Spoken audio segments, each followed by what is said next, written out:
The village was silent, except for the crunch of boots on dry earth. A line of government trucks roared up the hill, their engines growling like angry beasts. At the top stood Old Man Toby, his frail body planted like a tree in front of his small mud brick house. His white hair glowed under the hot sun, and his eyes burned with a fire no one could ignore. In his hands, he held nothing but a worn walking stick.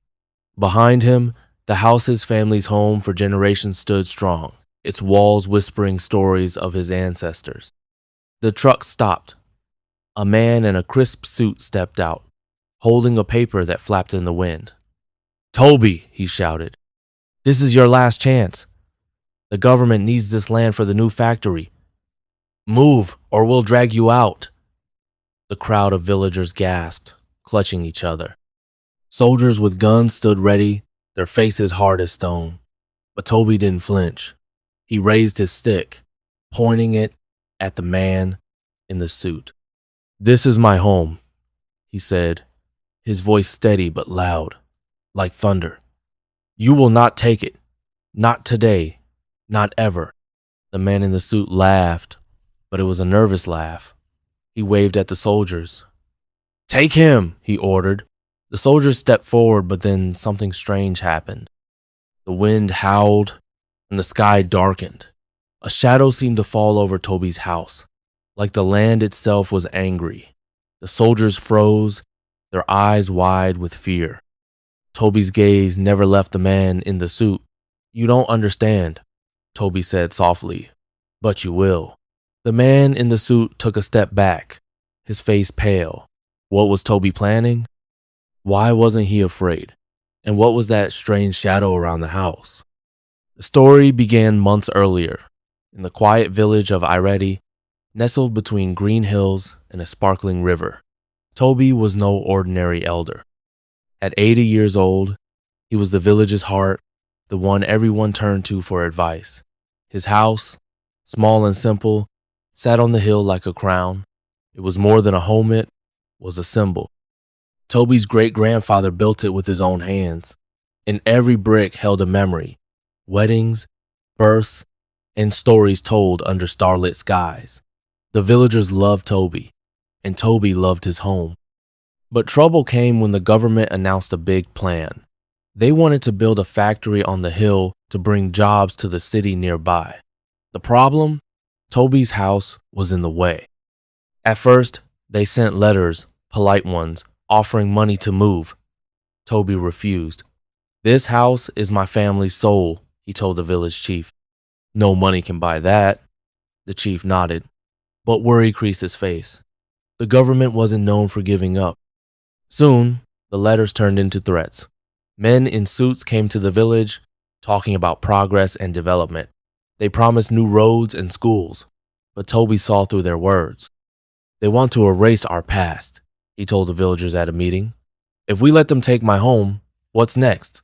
Your homes? Our history?" The villagers agreed, but fear grew. The government was powerful, and Toby was just one old man. One night, a young boy named Kimmy, Toby's grandson, sat with him by the fire. "Grandpa, why don't you take the money?"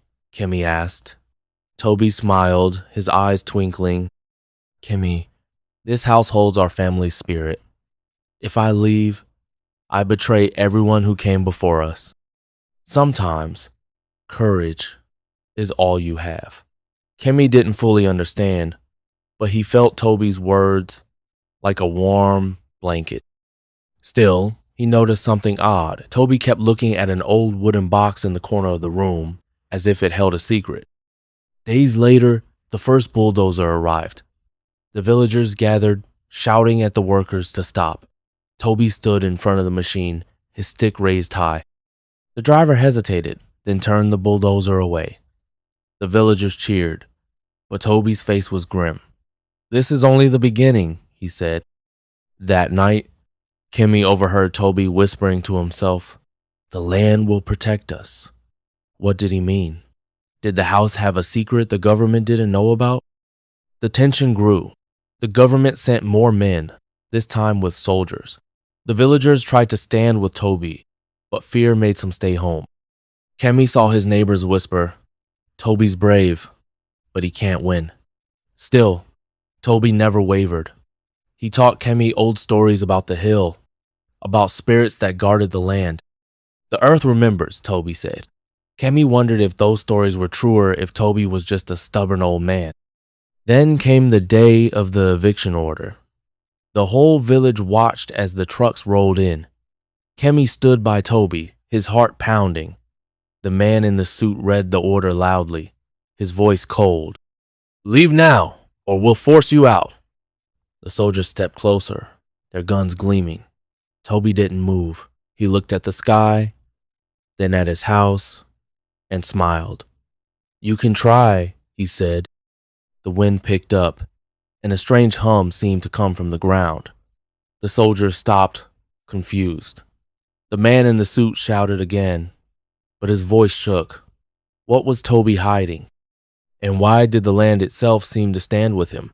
The wind howled around Toby's house, carrying a strange hum that made the soldiers' hands tremble on their guns. The man in the suit, Mr. Aide, wiped sweat from his brow, his confidence crumbling. "This is nonsense," he shouted, but his voice cracked. Toby stood tall, his walking stick planted in the dirt, his eyes locked on Mr. Ade. The villagers whispered, their fear mixing with awe. Kemi, clutching Toby's hand, felt his grandfather's calm like a shield. But what was that hum? Was the land really alive, as Toby had said? Mr. Ade waved his hand, and the soldiers backed off, retreating to their trucks. "This isn't over, old man," he yelled before speeding away. The villagers cheered, but Toby's face stayed serious. "They'll be back," he said, turning to his house. Kemi saw him glance at that old wooden box again. What was inside it? Days earlier, the village buzzed with worry. After the bulldozer retreated, Toby became the talk of every home. Some called him a hero, others a fool. "He's fighting for all of us," said Mama Laura the baker. "But he's risking too much," grumbled Mr. Doppo the carpenter. Kemi overheard these talks, his heart torn. He loved Toby, but what if everyone was right? What if Toby couldn't win? At night, Kemi sat with Toby on the porch, the stars bright above. "Grandpa, why do you keep looking at that box?" Kemi asked. Toby's eyes softened. "It holds our family's heart, Kemi. You'll understand soon." His words were gentle but heavy, like a promise. The next morning, a stranger arrived in Areti. She was a young woman in a city dress carrying a shiny briefcase. She called herself Miss Nia, a government worker sent to talk sense into Toby. She knocked on his door, smiling too brightly. "Mr. Toby, the factory will bring jobs, schools, a better life," she said. Toby invited her in, offering tea. Kemi watched as Miss Nia talked fast, showing papers with big numbers. Toby listened quietly, then said, "My home is worth more than your numbers. It holds my family's spirit." Miss Nia laughed, thinking he was joking. But Toby's eyes were sharp. "Leave, or the land will speak," he warned. Miss Nia left, annoyed, muttering about stubborn old men. That night, Kemi couldn't sleep. He crept to the wooden box in Toby's room. It was carved with strange patterns, like vines and eyes. He reached to open it, but Toby's voice stopped him. "Not yet, Kemi," he said softly, standing in the doorway. "The box holds power, but only for the right time." Kemi's heart raced. Was it magic? A weapon? Toby only smiled and sent him to bed. The village grew tense. Soldiers patrolled the edges of Areti, watching Toby's house. The villagers argued more. Some wanted to fight with Toby. Others begged him to take the money. One day, Kemi saw Mr. Doppo talking to Miss Nia in secret, his face nervous. Was he betraying Toby? Kemi ran to tell his grandfather, but Toby was busy digging near the house, muttering about the roots of the hill. Dirt covered his hands, and he looked tired, but determined. "The land remembers us," he told Kemi. "It will help when the time comes." Then came a shock. One morning, A huge sign went up near the hill. Factory construction begins soon. The villagers panicked. Mama Laura cried, "They'll destroy everything." Kemi felt sick. He ran to Toby, who was sitting calmly by the fire. "Grandpa, they're coming. What do we do?" Toby looked at the hill, then at the box. "We wait," he said. "The land has a voice."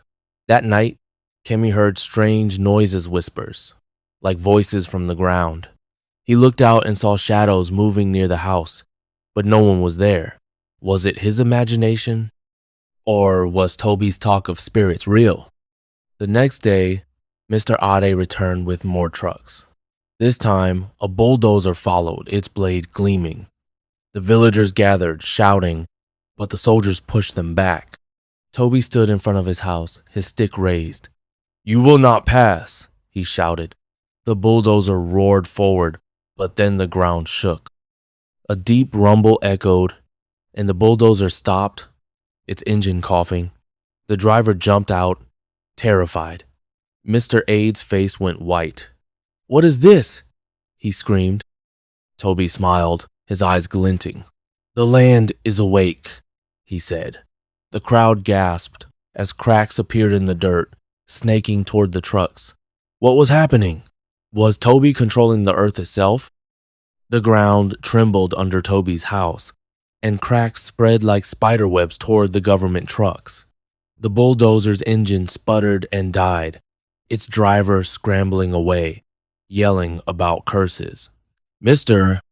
Ade, the man in the suit, stumbled back, his face pale as moonlight. "What are you doing, old man?" he shouted, his voice shaking. The soldiers gripped their guns, but their eyes darted nervously to the ground. The villagers stood frozen, some whispering prayers, others staring in awe. Kemi clung to Toby's side, his heart pounding. Toby raised his walking stick, his voice calm but fierce. "The land speaks for me," he said. "Leave now, or it will do more than speak." A gust of wind roared, and the strange hum from the earth grew louder, like a heartbeat. Mr. Ade glared, but fear flickered in his eyes. He waved his men back to the trucks, shouting, "This isn't over." As they sped off, dust swirling, Toby turned to Kemi and whispered, "It's time." Time for what? What secret was Toby about to reveal? The days before had been heavy with tension. After the first bulldozer retreated, the village buzzed with rumors. Some said Toby was a wizard, others thought he was just lucky. Kemi overheard Mr. Prayson, Dapo, the carpenter, talking to Miss Nia again, his voice low. "Toby's stirring trouble," Dapo said. "If he keeps this up, the government will punish us all." Miss Nia nodded, scribbling in her notebook. Kemi's stomach twisted. Was Dapo turning against Toby? He wanted to tell his grandfather, but Toby was busy, sitting by the wooden box, tracing its strange carvings with his fingers. "Patience, Kemi," Toby said when Kemi tried to ask about it. "The land chooses when to speak." One night, Kemi woke to whispers not from people, but from the air itself. He crept outside and saw Toby kneeling by the house, digging again. The moonlight showed something new, a circle of stones buried in the dirt, glowing faintly. "Grandpa, what's that?" Kemi asked, his voice shaking. Toby looked up, his eyes bright. "Our ancestors' gift," he said. "They tied this land to our family long ago. It protects us." Kemi didn't understand, but he felt a strange warmth from the stones, like they were alive. The next day, more trouble came. Miss Nia returned with a new eviction notice, nailed to Toby's door. "This is final," she said, her smile gone. "Move by tomorrow, or the soldiers will come." The villagers gathered, some begging Toby to give up. "Think of the children," cried Mama Laura, but Toby shook his head. "If we lose our past, we lose our future," he said. Kemi saw tears in his grandfather's eyes, but also fire. That night, Toby called Kemi to the wooden box. "You're ready," he said, opening it. Inside was a small, smooth stone carved with the same patterns as the box. It glowed faintly, warm to the touch. "This is our family's heart," Toby said. "It speaks to the land." Kemi's eyes widened. "Is it magic?" he asked. Toby chuckled. "Not magic memory. Our ancestors' courage lives in it. Hold it tight, and the land will listen." Kemi held the stone, feeling a pulse like a heartbeat. He wanted to ask more, but a loud knock interrupted. It was Mr. Dapo, looking guilty. "Toby, I told them you won't move. They're coming tomorrow with more men." Toby's face hardened, but he nodded. "Thank you for telling me," he said. Dapo left, head down. Kemi felt sick. Betrayal hurt worse than bulldozers. The next morning, the trucks arrived, louder and bigger, with Mr. Aid leading them. The bulldozer roared, and soldiers pushed the villagers back. Toby stood firm, the stone now in his pocket. Kemi held his hand, scared but proud. As the bulldozer charged, Toby pressed the stone into the ground. The earth shook, cracks, splitting the dirt.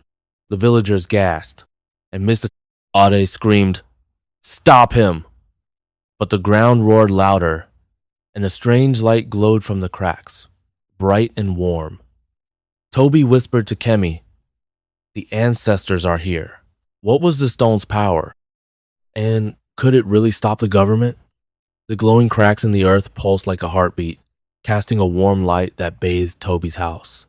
The soldiers stumbled back, their guns shaking in their hands. Mr. Aid's face twisted with rage and fear. "This is trickery," he shouted, but his voice was drowned by the earth's hum. Kemi clutched Toby's arm, the stone in his grandfather's hand glowing brighter. The villagers gasped, some falling to their knees, whispering about spirits. Toby raised the stone high, his voice steady. "This land is ours. It will not bow to you." The light flared, and a gust of wind knocked Mr. Aid to the ground. The bulldozer's blade cracked, splitting in two. The soldiers fled to their trucks, but Mr. Aid stood, pointing at Toby. "You'll regret this, old man," he screamed before running off. The light faded, and the ground stilled. Toby looked tired but smiled at Kemi. "The ancestors are with us," he said. But Kemi saw something new in Toby's eyes worry. Was the stone's power enough? Days earlier, the village had been a storm of whispers. After the ground shook, some villagers called Toby a hero, while others feared he doomed them all. Mama Lara brought food to Toby's house, her hands trembling. "You stop them, but they'll bring bigger machines," she warned. Toby nodded, his fingers brushing the stone now hidden in his pocket. Kemi noticed Toby was quieter, spending hours by the circle of stones he'd uncovered. "They're waking," Toby told Kemi one night, pointing to the glowing rocks. "But it takes strength more than I have alone." Kemi felt a chill. Was Toby saying he might lose? Miss Nia returned, this time with a new tactic. She gathered the villagers in the square, promising houses and jobs if they supported the factory. "Toby's fighting a lost cause," she said sweetly. "Join us, and you'll be rich." Some villagers nodded, tempted. Kemi saw Mr. Dapo in the crowd, avoiding his eyes. Later, Kemi overheard Dapo arguing with Mama Laura. "Toby's risking our homes," Dapo said. "I told them where he hides that stone."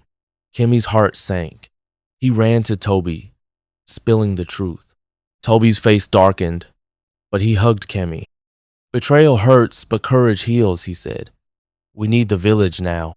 That night, Toby called a meeting. He stood in the square, holding the stone. "This is our family's heart," he said, showing its glow. "It ties us to the land. If we stand together, it will protect us all." Some cheered, but others, like Dapo, stayed silent.